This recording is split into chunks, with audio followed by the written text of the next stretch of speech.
Assalamualaikum warahmatullahi wabarakatuh. Innal hamdalillah nahmaduhu wa nasta'inuhu wa nastaghfiruh wa na'udzu billahi min syururi anfusina wa min sayyiati a'malina. May yahdihillahu fala mudillah wa man yudillu fala hadiyalah.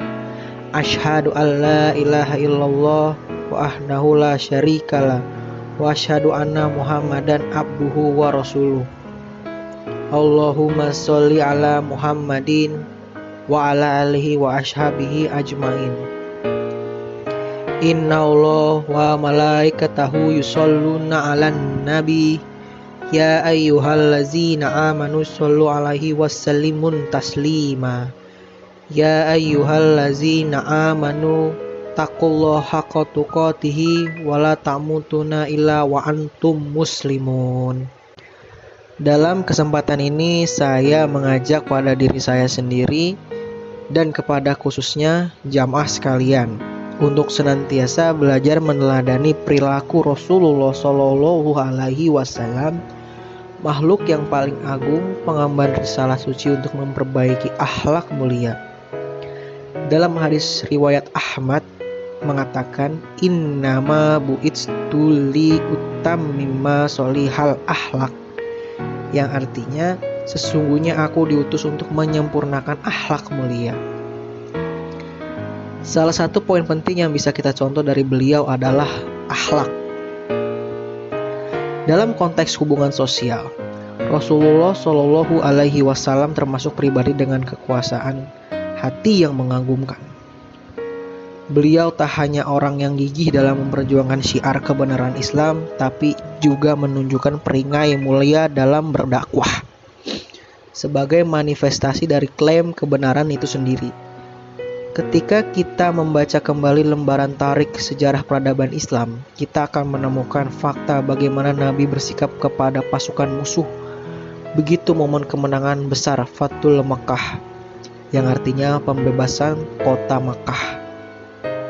Kejadian ini bermula saat kaum musyrikin Quraisy di Mekah merusak kesepakatan gencatan senjata yang dikenal dengan perjanjian Hudaybiyah, hingga mengundang 10.000 pasukan muslim dari Madinah untuk menyerbu Mekah.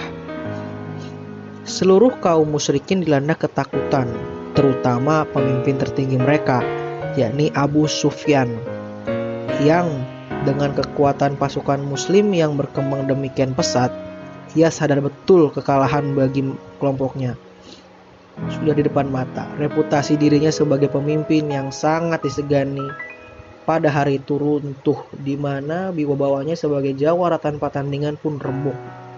Lalu apa yang diperbuat oleh Rasulullah? Rasulullah Shallallahu Alaihi Wasallam bukanlah tipe pendendam dan pemarah.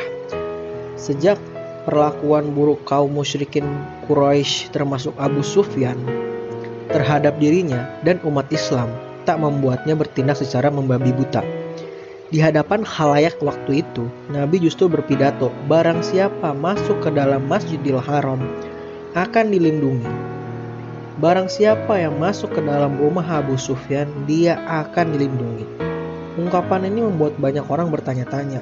Nabi seakan paham dengan suasana batin Abu Sufyan, dedengkot pasukan musuh itu. Mendengar pengumuman itu, hati Abu Sufyan yang garang luluh bercampur bahagia. Meski dalam posisi terpojok, ia merasa sangat terhormat dan terlindungi. Tak tanggung-tanggung, Rasulullah seolah menjajarkan rumahnya dengan Masjidil Haram. Barangkali karena kemuliaan akhlak Nabi inilah Abu Sufyan tak lagi canggung memeluk Islam. Dari sini kita belajar, Nabi Muhammad Shallallahu Alaihi Wasallam tak hanya pandai bertutur tentang pentingnya berbuat bijak kepada sesama, tetapi beliau konsisten dengan memberikan teladan langsung dalam wujud perilaku. Penghormatan Nabi di sini tak sebatas kepada orang atau kelompok yang berbeda pandangan dengan dirinya, tapi bahkan kepada orang atau kelompok yang sedang memusuhinya. Maka benarlah ungkapan sebuah hadis sahih dari Ibnu Abbas yang berkata, agama yang paling dicintai Allah adalah Al-Hanafiyah As-Samhah, yang lurus lagi toleran. Rasulullah juga memberi isyarat bahwa tak ada hubungan keimanan seseorang dengan perasaan benci. Sehingga kita pun menjadi heran saat menyaksikan banyak orang-orang yang merasa iman meningkat, tapi kebencian terhadap orang yang tak seiman dengan dirinya pun ikut meningkat. Sikap semacam ini kontradiktif dengan sabda Nabi sebagaimana tertulis dalam kitab Riyadhus Shalihin. Mukmin yang paling sempurna adalah mereka yang paling indah akhlaknya. Dalam hadis riwayat Imam Bukhari dan Muslim, pernah dikisahkan suatu kali Rasulullah berdiri memberi hormat ketika sebuah iringan-iringan jenazah yang lewat di hadapannya. Salah seorang sahabat beliau mengingatkan bahwa jenazah itu adalah jenazah orang Yahudi yang tak layak mendapat penghormatan.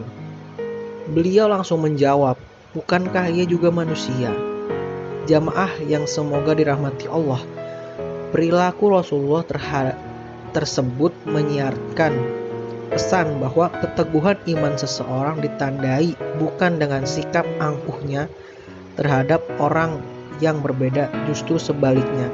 Kuatnya keyakinan itu justru memantulkan sikap-sikap tawadhu, rasa hormat, tasamuh, toleran, dan terbukanya terhadap yang lain.